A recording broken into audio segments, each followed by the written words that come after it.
Good morning.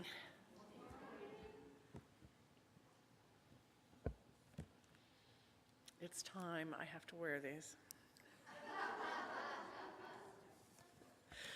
The title of the talk today is Spark, From Nothing to Insight. So welcome to the great paradox, which is life. We live in a divine playground. It's the playground of the soul, if you forgot. You're a soul having a human experience. So perhaps something you'll hear this morning might be the spark that helps you delve into the truths of the universe even a little deeper and investigate more why your soul took this body at this time in history.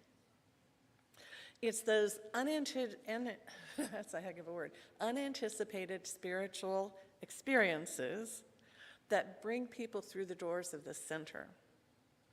It's that spark that shifts us from our everyday life to going, wait a minute, who am I? Why am I here? What am I supposed to be doing in a universe that's alive with energy? You may have heard of my friend Michael Nichols. He's a prisoner in a Missouri prison for committing murder many years ago, and it's 9 years now that we've been corresponding. When he wanted to learn, he said, there's something about the science of mind that I think will help me. And so this morning with this topic, From Nothing to Insight, I got out some of his first letters as he started studying, and he was following along with the Science of Mind classes. Here's what he wrote. I now see that God has installed in us a way of leaning towards that which is beautiful, a longing for the source and thirsting for something eternal. These days, I see quite enough pain, confusion, difficulties, and obstacles. And in my opinion, an idea that can stand before the absolute and the eternal is immune from the effects of this dominion that gives its inhabitants snakes and stones instead of that which they really need, the proverbial loaf of bread and fish. Isn't that a great awakening? Oh, he's an amazing person. So prison was that spark, and the Science of Mind really tipped it to him to get these insights, which have continually to be profound. But thank goodness I didn't have to go through that. My spark was much less dramatic. When I was in college, a friend invited a group of us to his dad's farm in Mount Victory, Ohio. He had a cabin there next to where they grew corn and all this. So when a dozen of us went up for the day with cases of beer and lots of food for the barbecue. And it was warm, and we played loud music. You know how you just felt that urge to play loud music when you were younger. And we had a food fight that was, I mean, I can't even tell you. And that crazy laughter where you could not stop laughing, where you started to get sick, you were laughing so hard. It was awesome. But as the sun set, we all went into the cabin and we sat on these blankets around the fireplace, and individually we started to share how perfect that day was, you know, for a young person. It was so beautiful. And I was telling my husband it's that point where I was combing hot dog relish out of my hair. He said, no. I went, oh yeah. Oh, it was a crazy day. But at some point, as the sun set, I left the cabin and I walked out into the cornfield, which had been recently harvested, and I sat down and I smelled that sweet smell of corn. And as I sat there on those crumpled corn stalks, you know, they're a little hard too, but I sat down, and all of a sudden, the darkness of the sky, millions of stars showed up. There was no moon, so there were millions of stars from horizon to horizon. And I was just taken back. And then I started hearing the crickets, millions and millions of crickets. And it drowned out my own thought. I was just there in the moment. That's when I started to cry. That was my spark. I felt so vulnerable sitting there.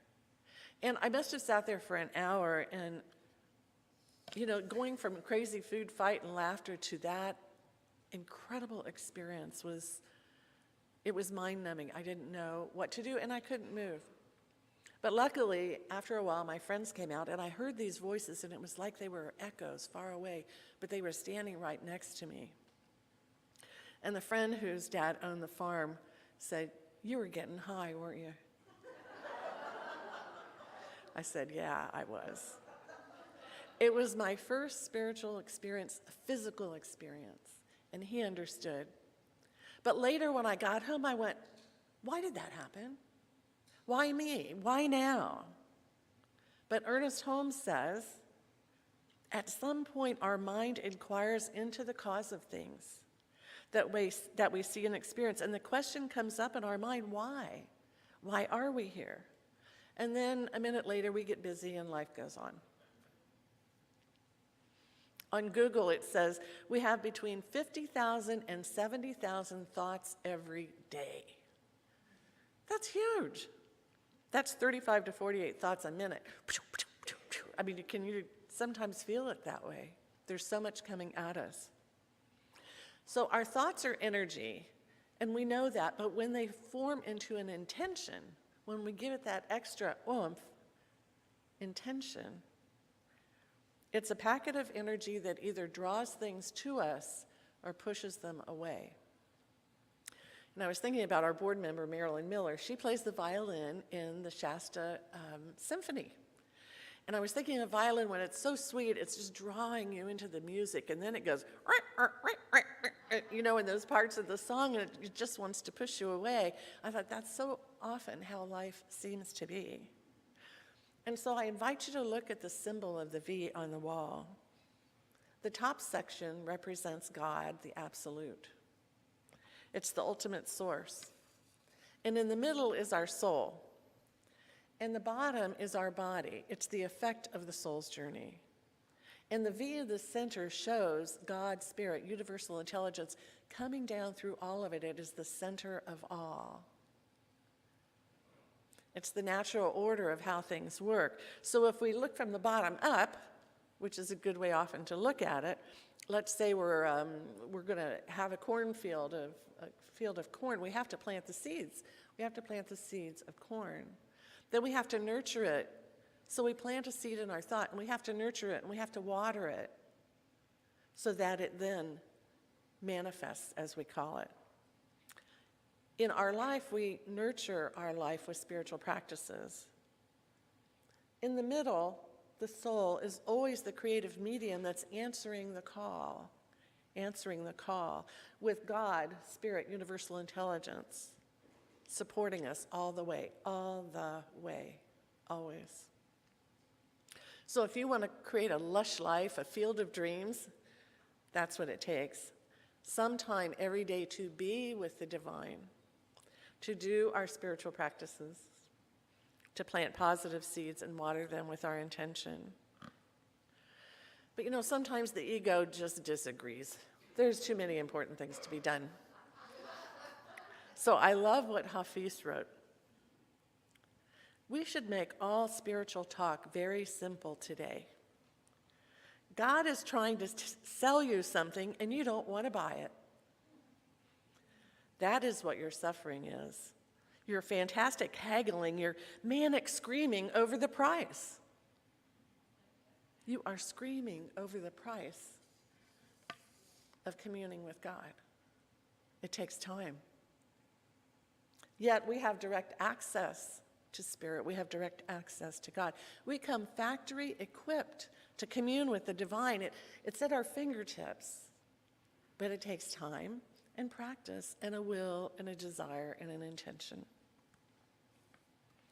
I don't know about you, but I hear a lot of people wasting time focusing on what's wrong with the world. Politics, what's wrong? People around us, what's wrong? And you know, at the end of the day, when we focus on all that negativity, we pay the price in mental, spiritual, and physical coin. We can only get so upset with the world until our body reacts. Until sometimes people don't want to be around us. So have you had enough? Have you had enough of the things that depress you? Have you had enough of surrounding yourself with people who are so negative? If your ego says, nope, haven't had enough of that.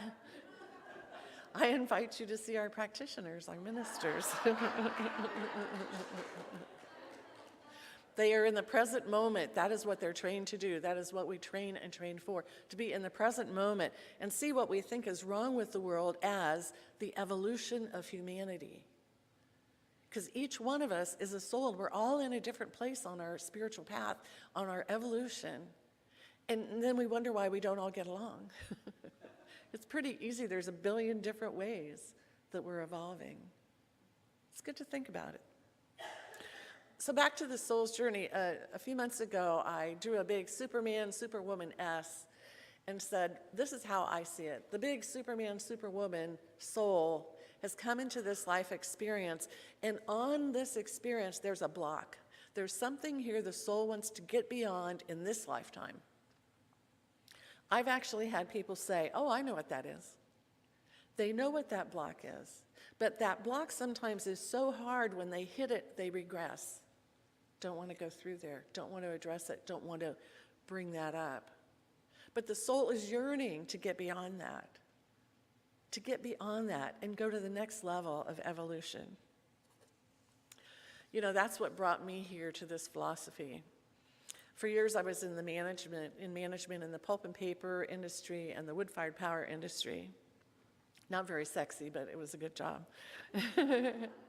Every once in a while I would have a difficult boss, and I mean difficult. But when I got here and walked through these doors, this was like the worst ever. The worst boss ever. He kept asking me to do things that I knew were unethical with our suppliers, and he kept questioning my values, and I just hit back. Not a smart thing to do when that's your boss, but I dug my heels in and I suffered the consequences. I had expectations of how you should be as a manager, and he wasn't living up to that. So by the time I walked through the door, I was really feeling dry and just brittle, you know, on edge, that kind of a feeling. So I started studying the science of mind, and it wasn't long before I learned that those difficult people were in my life to help me. Oh, man. They were there to help me find where am I on this journey of knowing where I won't go beyond this. This is my ethics. These are my values. And, you know, that was a spark that changed my whole attitude toward life in the corporate world. The next thing I did was take a course called Creative Living. Yes, the ones who laugh. We are honored to have our visiting minister here, Luana Eskew, with us this morning, and she remembers that because she was one of the original ministers graduating with Reverend James and Dr. James and Dr. Andrea, and we just love her, so you know what I'm talking about. And what I learned in Creative Living pretty quick, I was suffering the consequences of digging my heels in, and I was the problem. Me? James said, you just don't love your boss enough. What? What? You know that feeling when someone says it's all your fault? And you knew it couldn't possibly be. Couldn't possibly be. So my job was to love and respect him more, even under this body of armor that he had. And it took a few weeks, but I changed. He changed a little bit. But I knew I had found the key when he handed me a check, a bonus. Now, I didn't expect this, and it was $12,000. But the Catholic part of me said, yes, I went through the 12 stations of the cross with you, so I should have $12,000. And of course, I came back here, and it was like, no. So I invite you to think of where your life is maybe out of balance. Are you pushing back on things you don't like? Are you sending love to things that look awful? Big challenge. Are you worrying about little things or things you have absolutely no control over? Here's the good question. Are you starting to feel like you're being sucked into a black hole? Who did that? Well, I'll tell you where that feeling comes from. It starts with self-criticism and doubt. And when that is left unchecked, it evolves into inertia. You know that feeling. And something that just closes down, just like the tightest rosebud. It just won't let go. But it ends up blossoming into self-deception. Can't be our fault. But that transforms into confusion when we start to realize, maybe it is my fault. What part do I play in this? So then it feels like we're drifting. We just don't have solid ground underneath us. We feel like there's a lack of purpose. We feel vulnerable. We feel depleted, and at some point we can feel emotionally stagnant and feel like there's no way out. Believe me, that's when you need a practitioner. That's when you need a minister. That's when you need to feel the love and the ultimate truth about life. Any other way is a waste of time. All those things are a waste of time. When the soul is on this beautiful journey and we take time complaining about somebody else, when we don't see the infinite intelligence of God moving through our communities, our nations, it's not always pretty, but it's evolving. It's evolving. So how special is this life really? I mean, there may be some of you going, yeah, well. Maybe you haven't heard the story of the turtle. Music. Turtle. Think of a planet like Earth that at one time was covered completely in water. Nothing but water. And on this water is one life ring. You know, those little round white things you throw when people are... One little life ring. And below the surface is a blind turtle. And only once every 1,000 years he comes to the surface for a gulp of air. And the chances of him sticking his nose through that life ring is how rare it is to take human form. Now, if that's new to you, I'm glad, because it shocked the heck out of me. There are thousands of different ways to take form in the universe. Some forms are rocks. Wouldn't it feel nice just to be a rock on a river? Wouldn't it feel nice just to be a beautiful strawberry that somebody just loves to eat?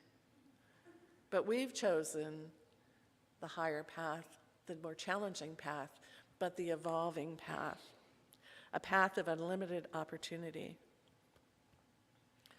So I love to do writing classes, and one of the classes I'm doing this summer is Writing Down the Soul.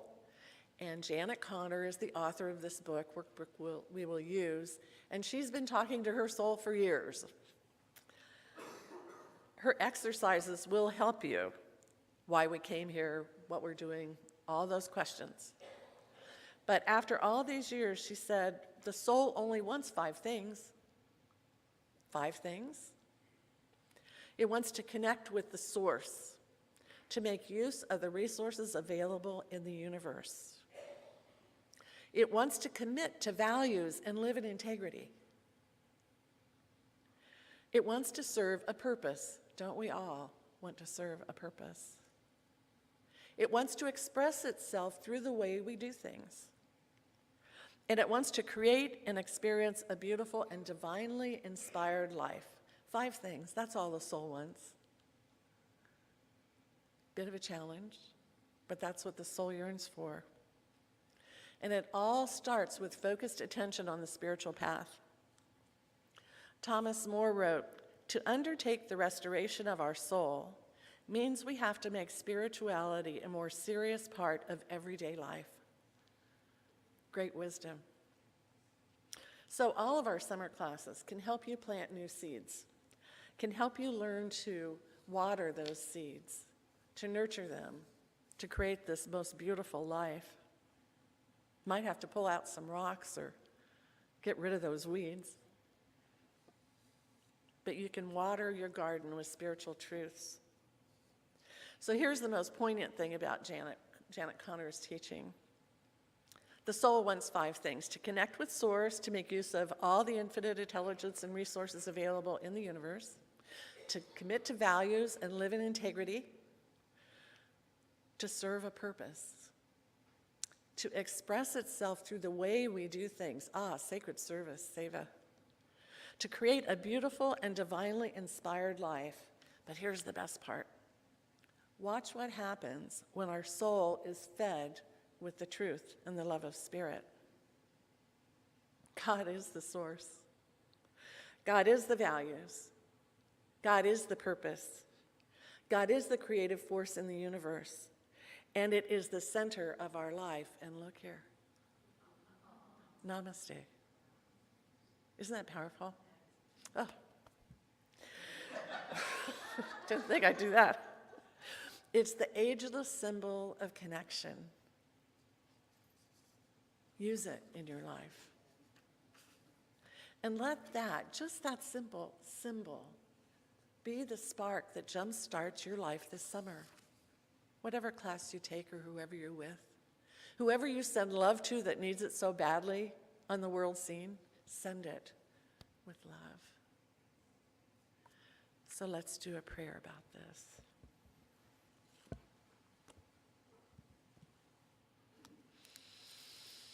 Oh, Janet always starts her writings with, "Dear God." It can be "Dear Sweetie," "Dear Infinite Intelligence," "Dear One," "Dear Love of all life." Here we are, ready to make use of the knowledge that we've been given, that the power of infinite intelligence is in and through us and all of life, that it has a segment that is the creative medium through which we work. And it's our thoughts, our beliefs, our intentions that stimulate that creative energy and bring to us or push away from us that which we believe. This morning, I know for each one here, we choose beauty, love, joy, happiness, and of course, peace. A peace so deep, it reaches out into the world. I choose every day to give goodness, to give trust, especially trust in God in these times, that all is well. And the billions of us here on this earth, whatever stage of evolution we're in, we're moving forward, not backward. This is the gift each one of us brings today to this world. We offer it with love. And so I release the words of this talk as maybe the spark you need to delve deeply into who you really are and how this incredible life experience works. You have a gift to give, more love, more trust. So I let these words float out into the universe, to be caught by butterflies, to be caught by rainbows, to be caught by friends and relatives and politicians and everyone, to really see the goodness of all that has been created. Thank you, God. And so it is. Thank you.